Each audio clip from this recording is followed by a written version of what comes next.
In 3 years, on the morning of May 12th at 10 a.m., a horribly destructive duo will show up on an island 9 miles southwest of South City.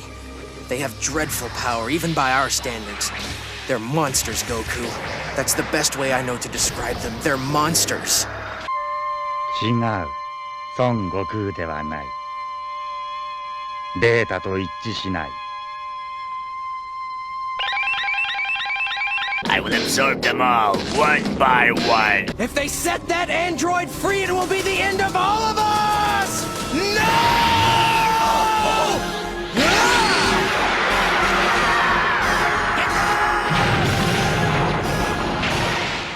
Hello everyone, Poohead189 here, and to celebrate Android Month, today we're going to be talking about the androids of Dragon Ball. However, while there are many androids and biomechanical beings in the series, this video will be specifically about those beings created by Dr. Gero of the Red Ribbon Army. Luckily for us, Gero made a large amount of them, with varying levels of strength and ability. At first, I tried to categorize them by similarity or categorization of structural type, like those androids that are cyborgs and those that are purely mechanical. However, that gives a list of problems. Both Android 19 and Android 16 are purely mechanical, and yet Android 19 has far more in common with Android 20 in terms of ability and strength. And so I decided to just go by simple order of creation, or order of appearance, actually, in the series. Also, I will not be talking about androids 13, 14, or 15 from the movie, or the newer androids. This will be sheerly about the androids from the original manga. I might make a video about those other androids later, but just letting you know for this video, it's the original manga. Now, before we begin down the line, there's a few general things one needs to know about Gero's androids. Firstly, every android we see in the series is purpose-built for combat. Gero has been two things in his life: a military scientist and a mad scientist hell-bent on revenge against Goku. Both career paths lead him to build what are essentially automated war machines. However, if that was all what Gero wanted, he likely would not have kept his androids humanoid, or at least we might have seen him deviate from that sort of design once or twice at least, but we never do.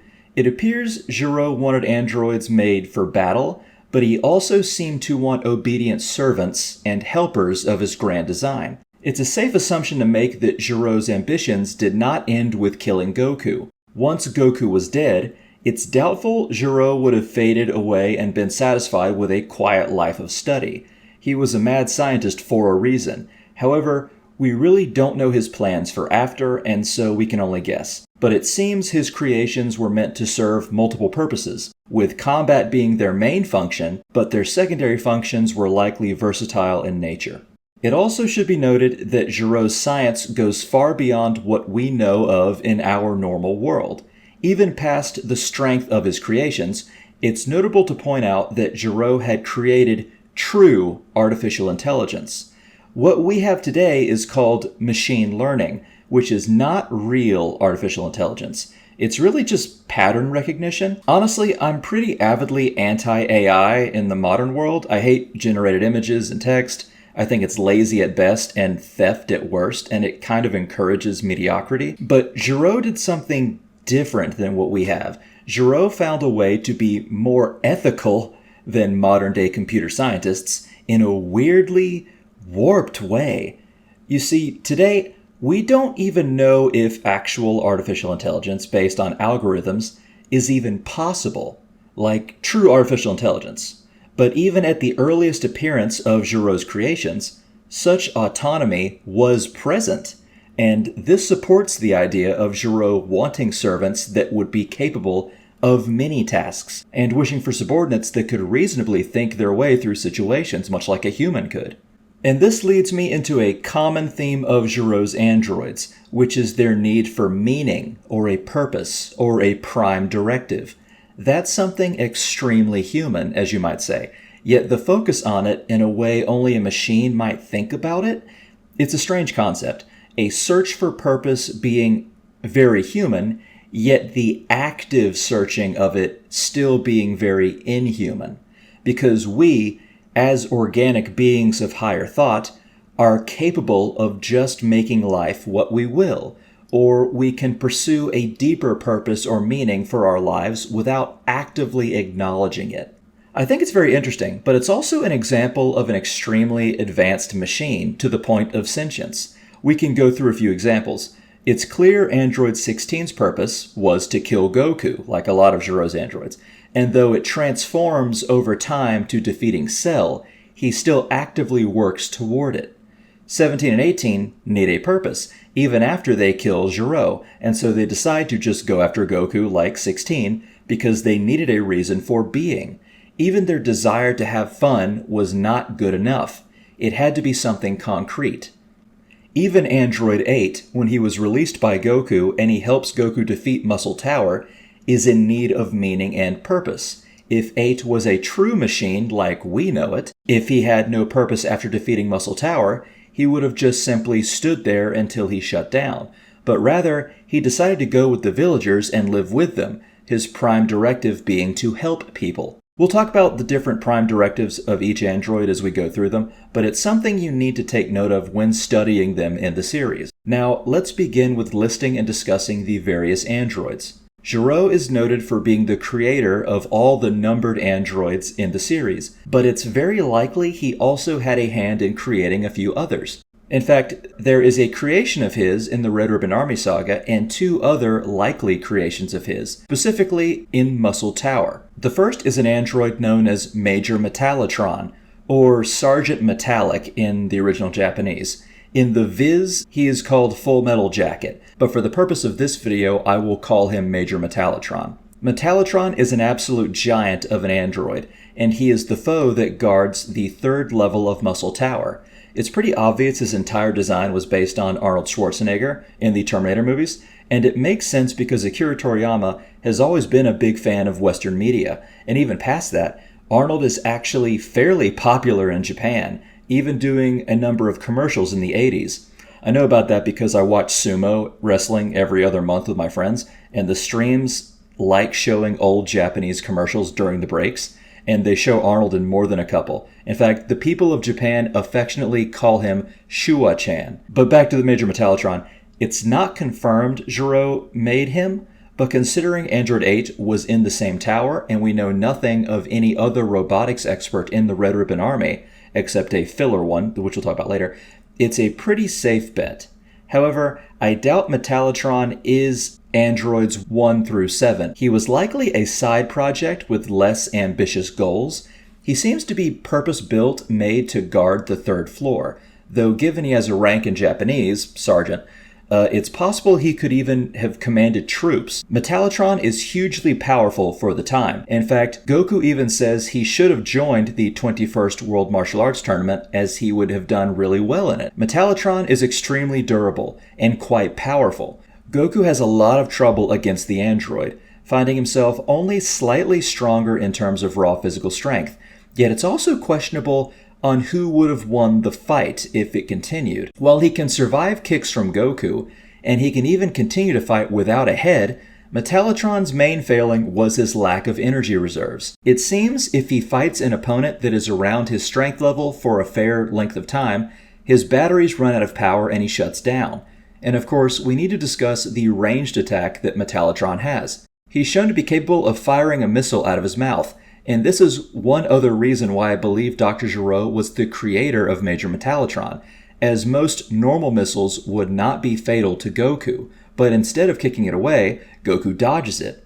Now, you can correctly point out how when Goku fought Mercenary Tao or Tao Pepe, and Tao threw a bomb at Goku and Goku kicked it back to Tao, the assassin was defeated and almost died, but that was a weakened and beat up Tao, and Goku had already been hit with worse through his journey. So I'm fairly certain that the missile was a special grade of weaponry, just like how the self-destruct bomb on Android 16 might potentially have been very harmful to someone like Perfect Cell. And it also seems to be an attack Metallotron uses when he has exhausted all other options, as Commander White says Metallotron must be very angry, which not only showcases the missile's unusual power, but it also hints how Metallotron is sentient enough to get angry. even if he also seems to be one of the most traditionally robotic androids in the series. Now let's move on to android number 8. The only confirmed android created by Dr. Gero before Z that we see in Dragon Ball. Although in the Daizenshu 7, it states that Dr. Flap, the other chief researcher of the Red Ribbon Army, created 8, which is sort of the filler military scientist I was talking about earlier, which could have had a hand in making Major Metallotron, but I'm still pretty certain he was Gero. However, in the manga, there is a page that shows Dr. Gero's creations, with 8 being one of them.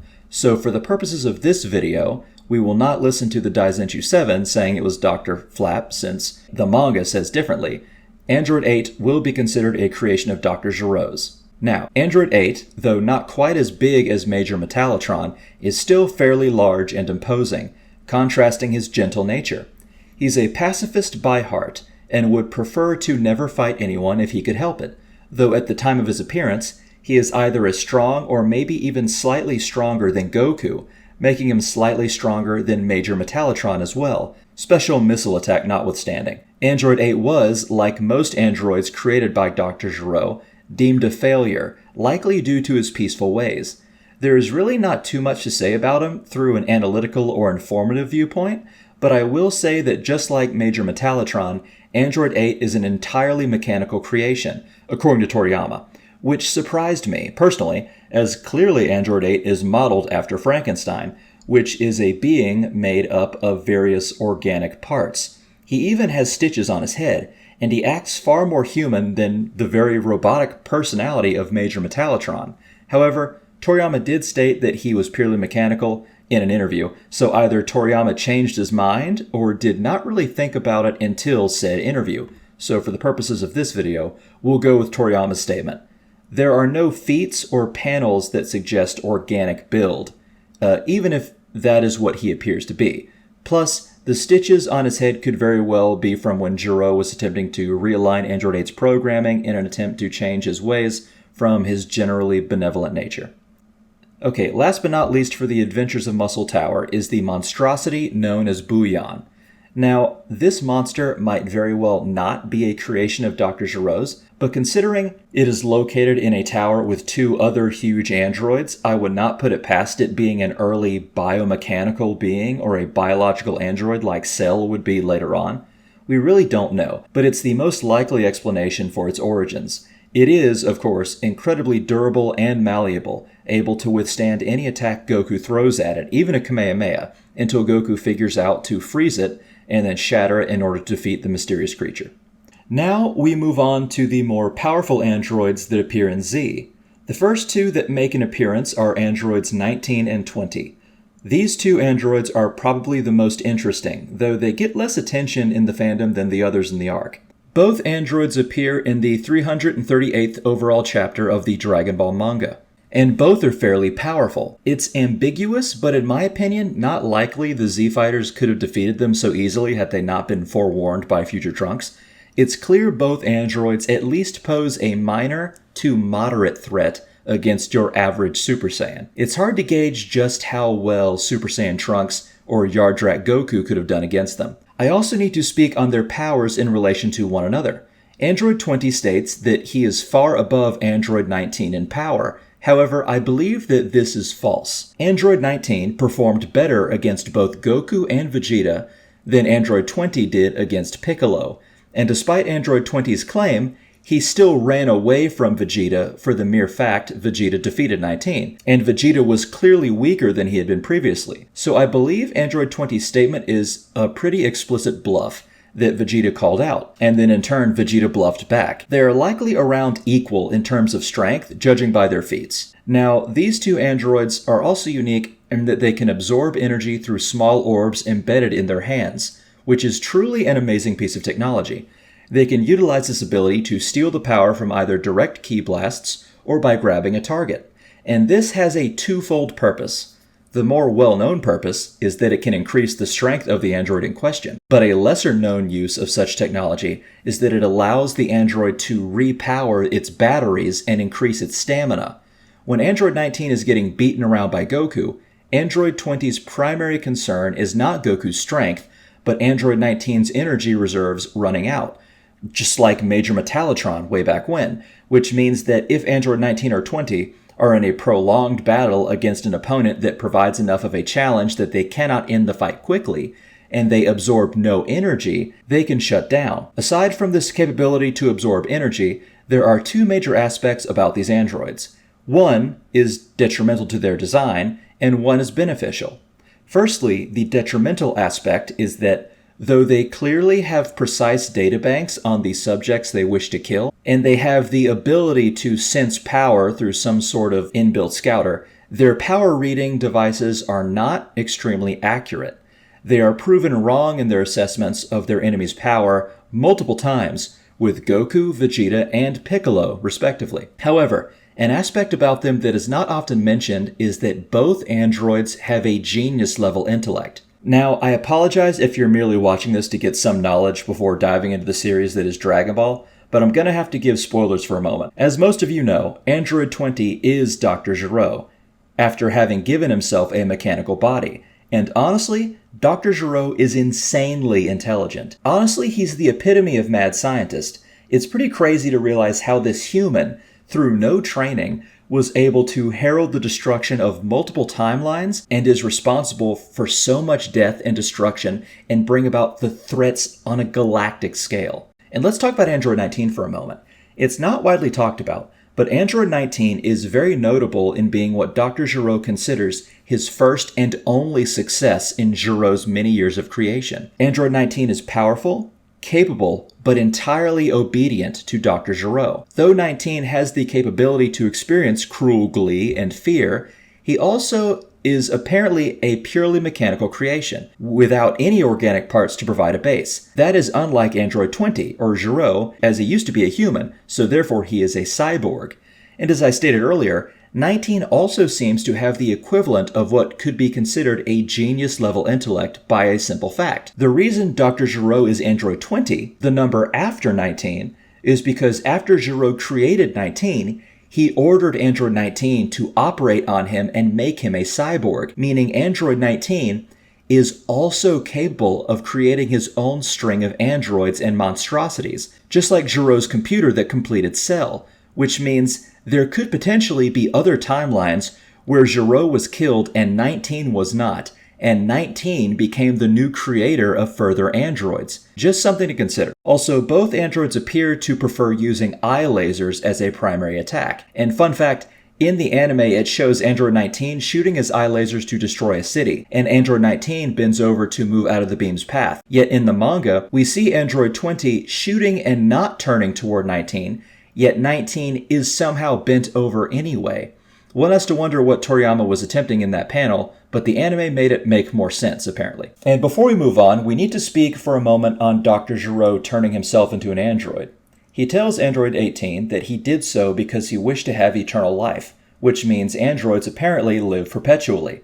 Though we can also guess it's just like any other machine, meaning that they can operate forever hypothetically, but they likely require repairs, tune-ups, and maintenance as the years go by. I would also surmise it is entirely likely Gero wanted to be there to witness the death of Goku, and perhaps to even kill Goku himself, hence why he did not just make himself an android, but a fairly powerful one at that. It is unknown why he did not make himself into an infinite energy model, but it is possible that, since he considered 17 and 18 failures and difficult to control, he did not know if his own personality would shift, or he simply believed Goku and his friends would be less powerful, having not foreseen future Trunks' arrival 3 years prior. He certainly believed, even if he was weaker than 17 and 18, that he was still magnitudes more powerful than anyone else, so no need to worry from his perspective at least. Speaking of androids 17 and 18, let's discuss them now. As stated, they are notable for having infinite energy engines, meaning they never run out of power, which means, bar damage or unforeseen circumstances, they will likely never age or die either. And those engines are also stated to be the reason they are more powerful than the previous androids, although it's likely not the only reason. And we need to add 17 and 18 are also not entirely mechanical, unlike every previous confirmed android Dr. Gero had made before them, and Android 19 after them, who was also purely mechanical. 17 and 18 are cyborgs, meaning they were humans who were modified mechanically. They were teenagers or young adults, whom Gero kidnapped and experimented upon. It's difficult to tell why exactly. Perhaps Gero had found he had experienced too many failures with purely mechanical creations, or perhaps he had wanted to begin making a biomechanical creation, but Cell was taking too long. However, that is unlikely considering he probably began Cell after collecting 17 and 18, since their absorption was in Cell's design. Perhaps the infinite energy engine in Android 16 had been too powerful and too unpredictable, and perhaps putting the engines along with a mechanical base in organic beings was a compromise to see how well it worked. Either way, they were taken and transformed into powerful androids, stronger than even a well-trained Super Saiyan.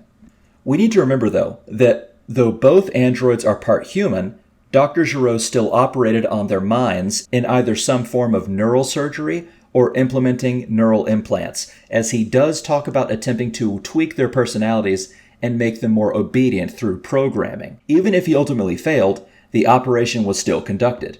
And because they are androids, even if only half mechanical, they still have all the aspects of an android, including needing a prime directive or a purpose. As stated, they kill Gero, but they still follow his wishes of finding Goku to kill him, because they do not know what else to do. They require a purpose. Additionally, while both Androids 17 and 18 have databanks to retrieve information from, they cannot read power levels like a scouter, unlike many other androids. It is unknown why that is, but a somewhat sinister reason someone could gather is Gero likely removed that part of their construction so they could not tell if Cell was approaching. Oh, a quick note on the infinite energy engine before I move on. While 17 and 18 and 16 all have the engine, that, in theory, of course, means that they never run out of energy, hence the name. However, it's hard to tell if they can still become tired or have lesser energy before it recharges. It feels like that is not the case, since 17 mentions the fact that while he is fighting Piccolo, he is not getting tired like Piccolo is. However, despite the length of the fight, both still seem to be evenly matched. And Piccolo even comments on 17's weak punches in comparison to 17's great speed. And one would think a weakened Piccolo would be more adversely affected if 17 is still running at peak efficiency. We also do not know if damage to an android could make them weaker, even if their stamina never runs out. It's entirely possible that Piccolo beating up 17 could have weakened or damaged 17 to where they are still evenly matched. It's hard to say, but I wanted people to make their own conclusions rather than simply thinking that they just never get tired or weaker. That is probably the case, but there is more than one way to become weaker than losing stamina or energy. When Goku blew Cell apart with its instant transmission Kamehameha, the fact Cell was so damaged from the attack meant he had grown weaker, even if he expended no energy, except to regenerate. Now, on to Android 16. Android 16 is probably the most unique android ever made by Dr. Gero, an entirely mechanical creation. He was apparently modeled after Dr. Gero's deceased son, so there was likely some sentimental value in his creation, which is likely the reason why Gero kept him around to fix rather than dismantle him once he was deemed a failure. There are a few aspects of him that harken back to the earlier androids in the series. For one, just like Major Metallotron, Android 16 was likely made to look somewhat like the Terminator in a few different ways. His imposing size, his square jaw, his very curt and exact manner of speaking are all reminiscent of Arnold Schwarzenegger's Terminator. That, and just like the Terminator, he has really only one goal he pursues or focuses on, even more than the other androids, being the termination of Goku. And we can't forget that, much like Android 8, 16 is mostly a pacifist. In fact, other than 8, 16 is the most benevolent android we have ever seen. He refuses to fight anyone but Goku, breaks that rule to fight Cell because it's the right thing to do, and has an appreciation for life in the natural world. He also has the distinction of two notable things. One, he has an extremely sophisticated power reader, at least compared to the other androids. He can accurately tell the strength of Piccolo as well as Cell twice, and he knows Vegeta's strength well enough when Vegeta shows up to fight semi-perfect Cell. Though his power reader is not perfect, as he cannot read perfect Cell's power accurately when the creature is holding back. The second aspect is that Android 16 has the distinction of being the most powerful android Dr. Gero ever had a hand in creating, dwarfing everyone made before and after him. Even Cell was born with a far weaker power level, and it's only after Cell absorbs 17 that he can truly say he has outstripped 16 in terms of raw strength. 16 is so strong in that he could likely fight Piccolo fused with Kami, 17, 18, and all of the Super Saiyans in the Android saga, and could not only hold his own, but likely win, which is one reason why Gero was very wary of activating Android 16. But there was also more to it than that. It seems Gero was afraid that if activated, 16 would destroy the entire world. And it's clear that 16 was a failure in a myriad of ways, at least to Gero's expectations. He no doubt wanted 16 to be more obedient, though it is true that we don't see 16 and Gero interact, which is a shame. And 16 also seems to have the capability to grow and change, as he does throughout the saga, which is probably a part of his programming Gero felt was problematic. Imagine your strongest creation having personality quirks and changes to its mind that you did not intend. Gero likely felt 16 could malfunction and go berserk at any time, because a rampant artificial mind with uber-powerful capabilities is like a nuclear device being dropped down an elevator shaft. Will it explode? Hopefully not, but who knows? It appears as though it was an entirely viable outcome to wake 16 up and have him slaughter everyone around them from some quirk in his programming, and no one but Tien could have stopped him. Oh, and before I forget, from what we see in the series, Android 16's strongest techniques appear to be when he ejects and detaches his forearms, both when he launched a fist at Cell, and when he detached both arms to blast Cell when the latter was thrown underground. Also, that's another similarity he has to Major Metallotron, because Major Metallotron launches his fist at Goku. Okay, moving on though. So, we have delved into the fully mechanical and the cyborg variants. Let's finally step into the biomechanical creation that is Cell.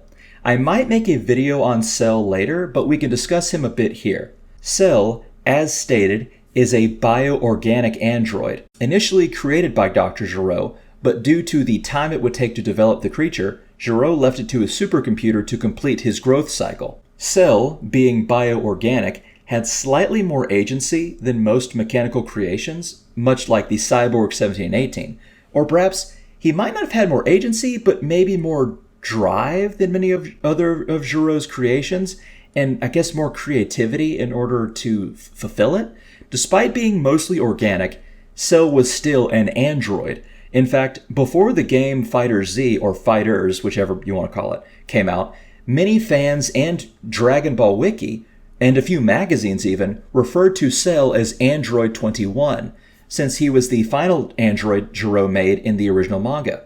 And because he was an android, even a bioorganic one, Cell had a purpose to fulfill. This purpose being to become complete no matter the cost, even if it meant taking a time machine and going into an alternate reality to do so. People tend to forget that not only is Cell an android, but he could also accurately be called an interdimensional monster from the future. It's difficult to tell why Gero created Cell, even if we know Cell's purpose. Perhaps Gero had a more nihilistic ideal to destroy everyone and everything, even long after he had assumed his plans of killing Goku were done. Or perhaps Gero created Cell as insurance in case all of his other androids failed. In his perfect form, he does tell Trunks that he was created to kill Goku like all the others. But it's very strange that he was made to kill Goku, but be made when Goku was maybe in Goku's 60s. Perhaps that was initially his goal before Gero realized how long it would take to create Cell. Or like I said, it could just be insurance. It is hard to determine. But Cell was intimately linked to those whom Gero wished to destroy. Cell was created by collecting and fusing the cells of Goku, Vegeta, Piccolo, Frieza, and King Cold, taking their best traits to make the ultimate fighter. One can't be certain if Gero collected any genetic material from the other fighters, as in the manga panel explaining Cell's creation, it does mention that he was created with genetic material of a number of other life forms. Perhaps Gero took some cells from the Earthlings, but deemed them less valuable and made them more dormant, or it is simply referring to various animals in order to create Cell's appearance and help with his life cycle. Speaking of which, let's talk a small bit about it. Cell had 5 forms in his life cycle, not merely the 3 we tend to be familiar with. First, he was in his larval stage. Likely he was unaware of anything going on around him. Cell was small enough to hold in someone's hand and posed very little danger, likely. His next stage of growth was the insectoid stage, and this was likely the stage he was when Cell was released from the vat. In this form, the creature is squat and looks very much like a beetle or cicada, though he can apparently shoot energy beams to at least a limited capacity. Cell reverted back to this form in order to travel through time, and Cell, while in this form, blasted himself out of the time machine's dome. There, Cell waited for a number of years, biding his time until his re-emerging energy allowed him to shed his form and transform into his first adult form. We call this form Imperfect Cell, a bug-like humanoid. In this form, he has full function of all of his limbs, and has his trademark stinger tail, in which he can impale a non-mechanical subject and drain them of their life force. Also, he can apparently do that to cyborgs, as he thought Android 16 was a cyborg until he found out that Android 16 was mechanical. It's unknown if absorbing energy from people is sustenance to Cell or not, or if Cell even needs food of any kind. Cell evidently did not need any food during his 4-year wait after the time machine, that we know of at least.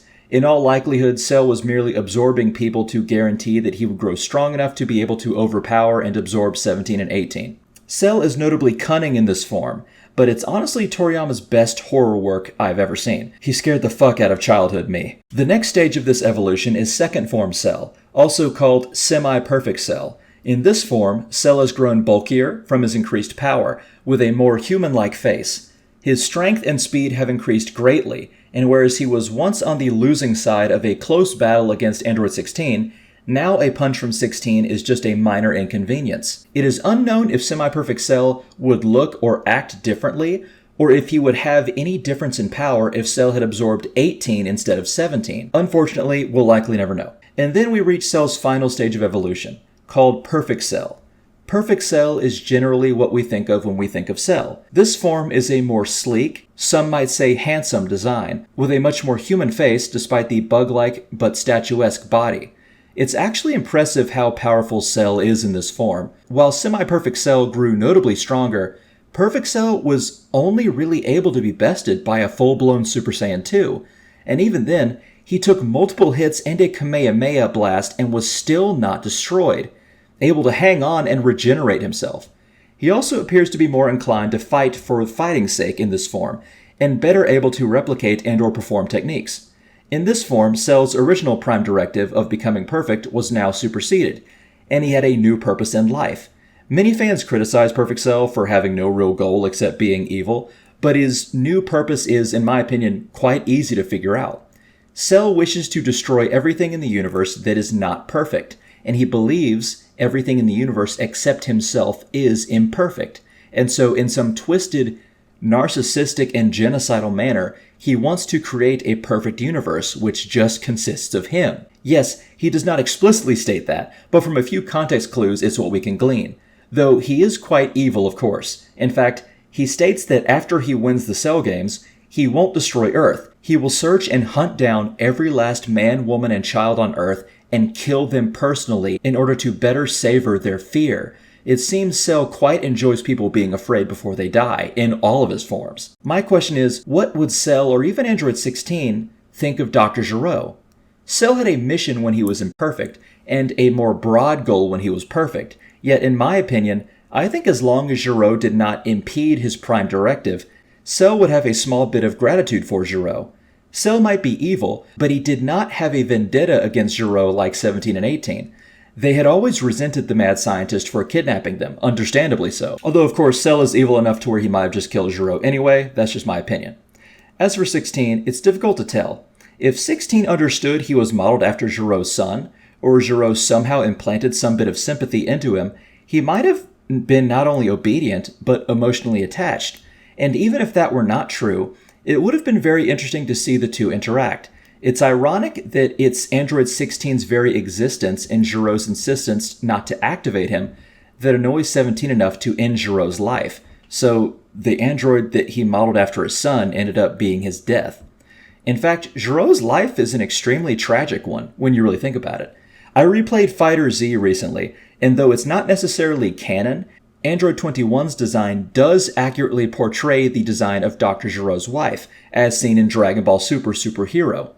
And if his wife is anything like Android 21, that means that Gero was not only one of the greatest minds to ever exist, with apparent vast resources and money to make androids, but he had an intelligent, fun, and beautiful wife, and a son that was built like a linebacker. And if Android 16 is any indication, someone that also has a very good heart. And yet, at the end of the day, Gero could not get over his ambitions and his vengeance, and both his wife and his son died, likely driving him further into hysteria. In fact, considering Cell knew about the Dragon Balls, it was likely Gero knew of them too. Either his wife and son died in a manner in which the Dragon Balls could not help, which is sad enough, or they died and he could not keep himself from following his obsession for vengeance long enough to revive them, which would be even sadder. But it's just something to think about. Okay guys, that about sums up the dive into Dr. Gero's androids. I hope you enjoyed the video. Maybe one day I'll talk about the androids from the movies, but as for now, this ought to do. I'm so sorry it took me so long to release this one. Thank you so much for watching. If you think I deserve it, like and subscribe, and I always enjoy comments. Okay guys, have a great one.